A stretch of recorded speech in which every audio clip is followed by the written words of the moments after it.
بسم اللہ الرحمن الرحیم۔ السلام علیکم، آپ دیکھ رہے ہیں الف نیوز اور میں ہوں آپ کے ساتھ ماجد علی۔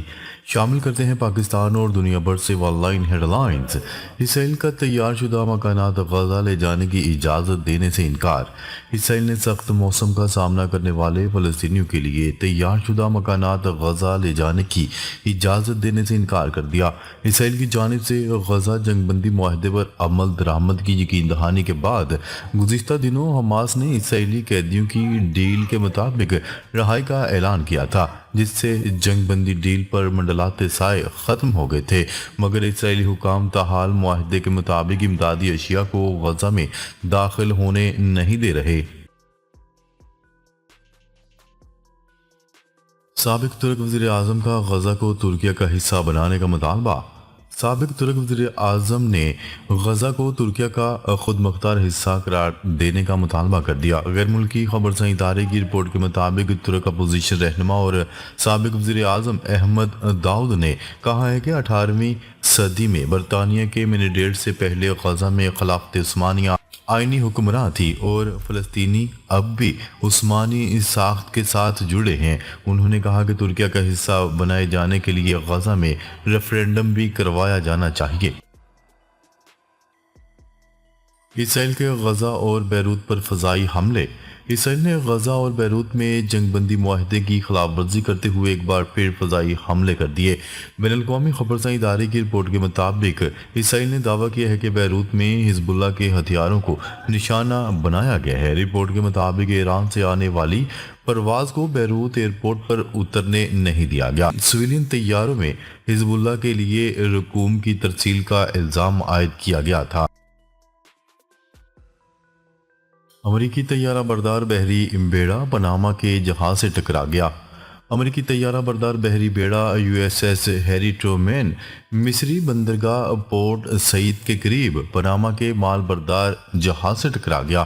امریکی بحریہ کے مطابق اس حادثے میں کوئی شخص ہلاک یا زخمی نہیں ہوا اور امریکی طیارہ بردار جہاز کا نظام مکمل طور پر محفوظ ہے۔ حادثہ مقامی وقت کے مطابق رات 11:46 پر پیش آیا، جب 1,00,000 ٹن وزنی طیارہ بردار جہاز 53,000 ٹن وزنی مال بردار جہاز سے ٹکرا گیا، جس کے بعد حادثے کے حوالے سے تحقیقات شروع کر دی گئی ہیں۔ یاد رہے کہ پچھلے 2 مہینے میں اس طیارہ بردار بحری بیڑے کو پیش آنے والا یہ دوسرا واقعہ ہے۔ امریکہ کا چین اور روس کے ساتھ ایٹمی ہتھیاروں کی دوڑ ختم کرنے کا عندیہ۔ امریکہ کے صدر ڈونلڈ ٹرمپ نے اپنے سخت حریف ممالک چین اور روس کے ساتھ ایٹمی ہتھیاروں کی دوڑ ختم کرنے کا عندیہ دے دیا۔ غیر ملکی خبررساں ادارے کی رپورٹ کے مطابق امریکی صدر ڈونلڈ ٹرمپ نے کہا کہ چین اور روس ہمارے ساتھ ایٹمی ہتھیاروں کی دوڑ میں ہیں، جو اچھا شگون نہیں۔ ڈونلڈ ٹرمپ نے کہا کہ دفاعی اخراجات پر امریکہ کا $1,000 ارب خرچ ہو رہا ہے، جو دیگر چیزوں پر ہونا چاہیے۔ ان اخراجات کی کمی کے لیے دونوں ممالک سے بات چیت ہو سکتی ہے۔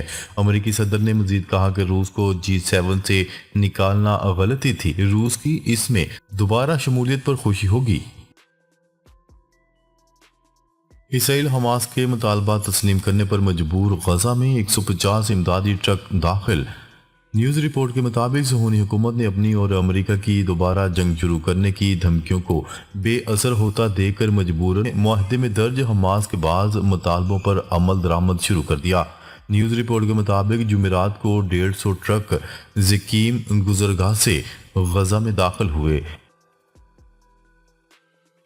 پاکستان کا جوہری توانائی پروگرام دنیا کے کامیاب پروگرامز میں سے ایک قرار۔ انٹرنیشنل اٹامک انرجی ایجنسی کے ڈائریکٹر رافیل گروسی نے پاکستان کے جوہری توانائی پروگرام کو دنیا کے سب سے کامیاب پروگرامز میں سے ایک قرار دے دیا۔ رافیل گروسی نے چشمہ پاور پلانٹ یونٹ 5 کا دورہ کیا۔ اس موقع پر رافیل گروسی نے پاکستان کے جوہری توانائی پروگرام کو دنیا کے سب سے کامیاب پروگرامز میں سے ایک قرار دے دیا۔ انہوں نے جوہری توانائی کے ذریعے پیداوار اور کم کاربن بجلی کے پیداوار کے فروغ پر زور دیا۔ واضح رہے کہ چشمہ پاور پلانٹ 5 نیوکلیر ذرائع سے 1200 میگا واٹ بجلی پیدا کرنے والا پاور پلانٹ ہوگا۔ ایلون مسک کا امریکہ کو دیگر ممالک کے معاملات میں مداخلت بند کرنے کا مشورہ۔ الیکٹرک گاڑیاں بنانے والی امریکی کمپنی ٹیسلا کے سی ای او اور امریکہ کے محکمہ برائے حکومتی کارکردگی کے رکن ایلون مسک نے امریکہ کو دیگر ممالک کے معاملات میں مداخلت بند کرنے کا مشورہ دے دیا۔ ایلون مسک نے بذریعہ ویڈیو لنک دبئی میں ورلڈ گورنمنٹ سمٹ سے خطاب کرتے ہوئے کہا کہ امریکہ حکومتیں تبدیل کرنے کی پالیسی ختم کرنی چاہیے، اپنے ملک پر توجہ دینی چاہیے۔ انہوں نے مزید کہا کہ پرانی بیوروکریسی کو ختم کرنا ہوگا۔ امریکی حکومتی اخراجات میں $1 کھرب سے زیادہ کمی ممکن ہے۔ ڈونلڈ ٹرمپ نے بنگلہ دیش کی صورتحال کا ملبہ مودی پر ڈال دیا۔ بنگلہ دیش میں حسینہ واجد حکومت کا تختہ الٹنے میں امریکی ڈیپ اسٹیٹ کردار سے انکار کرتے ہوئے ڈونلڈ ٹرمپ نے ملبہ بھارتی وزیراعظم نریندر مودی پر ڈال دیا۔ بھارتی وزیراعظم نریندر مودی امریکہ کے دورے پر ہیں، جہاں انہوں نے امریکی صدر ڈونلڈ ٹرمپ کے ہمراہ پریس کانفرنس کی، جس دوران انہیں امریکی صدر ڈونلڈ ٹرمپ کے خیالات اور صحافیوں کی جانب سے کیے جانے والے سوالات پر مشکل صورتحال کا سامنا کرنا پڑا۔ یوکرین میں چرنوبل نیوکلیر پاور پلانٹ پر ڈرون حملہ، حفاظتی خول کو جزوی نقصان۔ غیر ملکی خبرساں ایجنسی کی رپورٹ کے مطابق یوکرینی صدر ولادیمیر زیلنسکی نے دعویٰ کیا ہے کہ گزشتہ شب ایک روسی drone Chernobyl nuclear power plant کی حفاظتی خول سے ٹکرا گیا۔ یہ حفاظتی خول چرنوبل نیوکلیر پاور پلانٹ سے نکلنے والی تابکاری کو روکنے کے لیے تیار کیا گیا تھا۔ یوکرینی صدر نے کہا کہ حملے کے بعد پلانٹ کے اطراف تابکاری کی سطح معمول پر ہی ہے۔ یوکرینی فضائیہ کے مطابق گزشتہ شب روس نے 133 ڈرون سے یوکرین کے شمالی علاقوں پر حملہ کیا، جہاں چرنوبل نیوکلیر پاور پلانٹ بھی واقع ہے۔ منی پور فسادات میں شدت، بھارتی حکومت نے صدر راج نافذ کر دیا۔ بھارت کی شمال مشرقی ریاست منی پور میں جاری فسادات کے بعد بھارتی حکومت نے براہ راست کنٹرول سنبھال لیا۔ منی پور کے وزیر اعلیٰ این برین سنگھ نے گزشتہ ہفتے استعفیٰ دے دیا تھا، جس کے بعد بھارتی صدر نے گورنر اجے کمار بھلا کی رپورٹ پر صدر راج نافذ کرنے کا اعلان کیا۔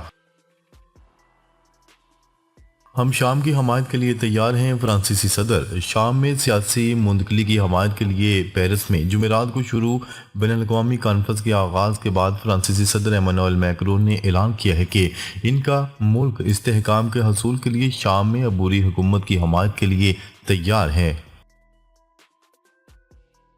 فلسطینیوں کے انخلاء کا امریکی منصوبہ عالمی امن کے لیے بڑا خطرہ ہے۔ ترک صدر رجب طیب اردوان نے بھی خبردار کر دیا۔ ترکی کے صدر رجب طیب اردوان نے غزہ سے فلسطینی عوام کو جبری طور پر دوسرے ملکوں میں نکال باہر کرنے کے امریکی منصوبے کو سخت تنقید کا نشانہ بناتے ہوئے کہا ہے کہ یہ منصوبہ دنیا کے امن کے لیے ایک بڑا خطرہ ہے۔ ڈونلڈ ٹرمپ نے غزہ کے شہریوں پر نقل مکانی مسلط کی تو دوبارہ حملے کریں گے۔ امریکی صدر ڈونلڈ ٹرمپ کی جانب سے غزہ کے مکینوں کو دوسرے علاقوں میں منتقل کرنے کے اصرار کے ساتھ ساتھ بین الاقوامی برادری اور عرب ملکوں کی جانب سے اس تجویز کو مسترد کیا جا رہا ہے۔ دوسری جانب ٹرمپ کی اس تجویز کے خلاف حوثیوں نے بھی نئی دھمکیاں دینا شروع کر دیں۔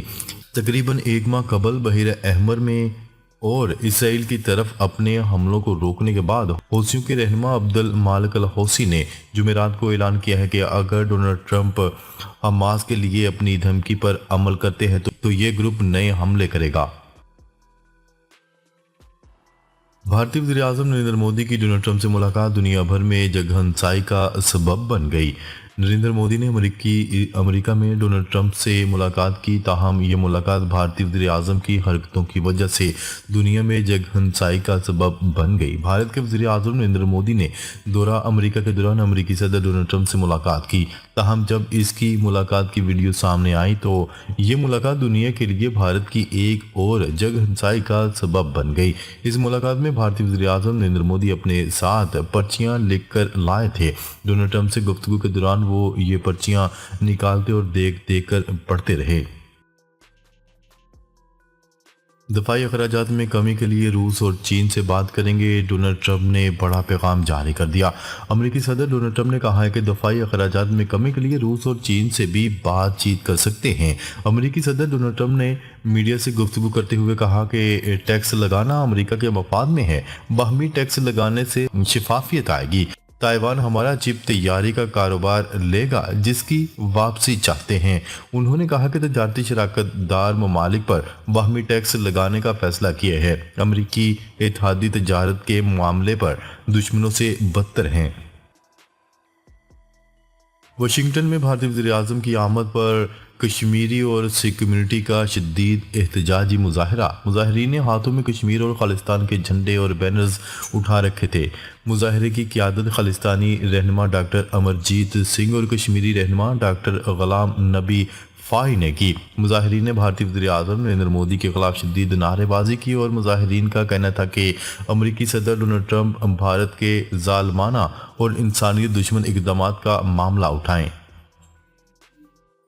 ناظرین، اب تک کے لیے اتنا ہی۔ مزید خبریں لے کر بہت جلد آپ کی خدمت میں حاضر ہوں گے۔ تب تک کے لیے اپنا خیال رکھیے گا۔ اللہ نگہبان۔